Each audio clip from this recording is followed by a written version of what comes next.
truffles or some of our critters. Here we are 24 hours later, where our ganache has firmed up. It has sat overnight. So we're most famously known for our hand shaping and handmade critters. So here we have a crew of artisans. Now the trick is to seal in this ganache with a wonderful chocolate shell. In this case, we dip the cats in a vat of white chocolate, one by one, and just lay them down on a tray for them to set completely. And some of our truffles are dipped by hand, such as most of the critters. And some of these round truffles are perfectly adapted for enrobing, which gives us a perfect coating of chocolate every time. This small army of crabs are ready for a dark chocolate shower. This is where we lay each piece on a conveyor, and they go through 2 curtains of molten chocolate, and the crabs end up being completely covered and sealed in a dark chocolate shell. This is decorated by hand, eyes, details, and this really gives character to each one of these single truffles.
The shell of the bean is removed, and the inner meat is broken into fragments called nibs.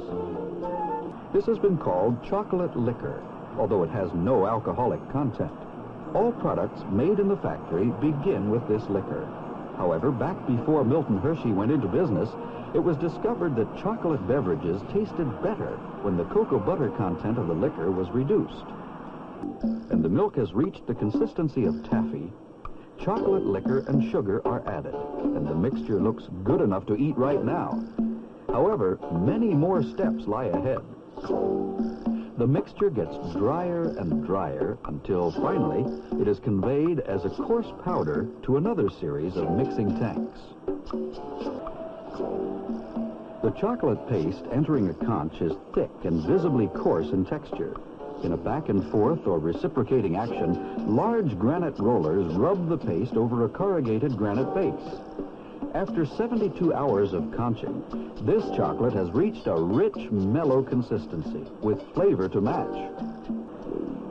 In the refining process, massive steel rollers reduce the particle size of the blended ingredients, making a fine paste even finer, really velvety smooth in texture. Of course, not all chocolate is molded. This unique shape is achieved by ejecting or dropping chocolate onto a moving belt.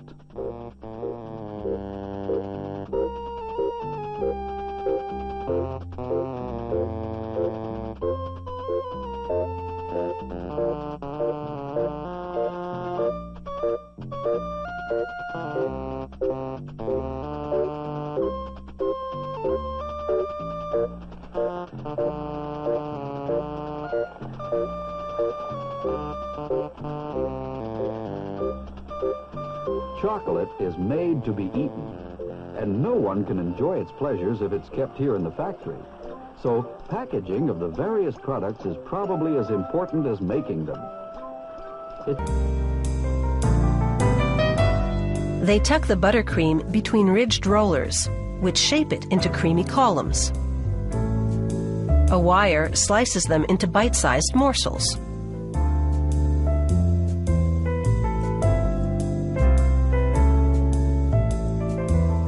They tamp the buttercreams to a uniform height. Chocolate oozes up through the slats of this conveyor to coat the bottoms of the creams. Then it's onto a cool surface to solidify. Next, the creams travel through 2 curtains of chocolate while being coated on the bottoms again. Fingers to make a symbol on the top. It's a clue as to what's inside. A trip through a 7.5-meter-long cooling tunnel hardens the chocolate, and it's a feast for the eyes. You can look, but don't taste.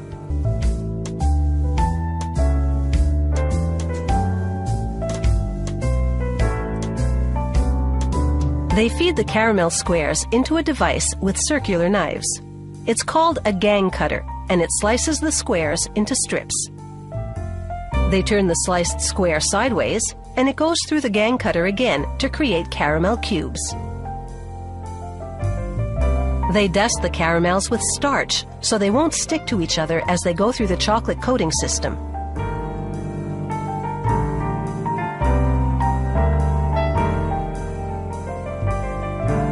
And that's how they get the caramel in the chocolate. Batch in our fire mixer, we spread it on the candy maker's cooling table. The batch has to be spread fairly quickly before it firms up.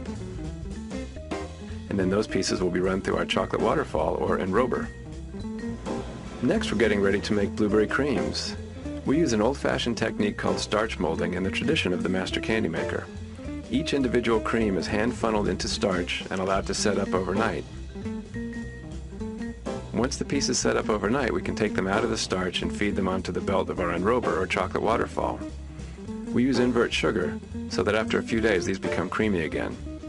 Once the pieces go through the chocolate waterfall and exit the other side, each one needs to be decorated or marked, then it looks. Over the years, we've made millions of chocolates and no two are exactly the same. After the chocolates go through the enrober, they're covered with shredded coconut. That's the decoration on this piece. 12 minutes through the cooling tunnel and each piece is ready for a careful inspection before packaging. Here we're making milk chocolate nonpareils. This is one of our most popular products, and at the holidays we have a hard time keeping these in stock.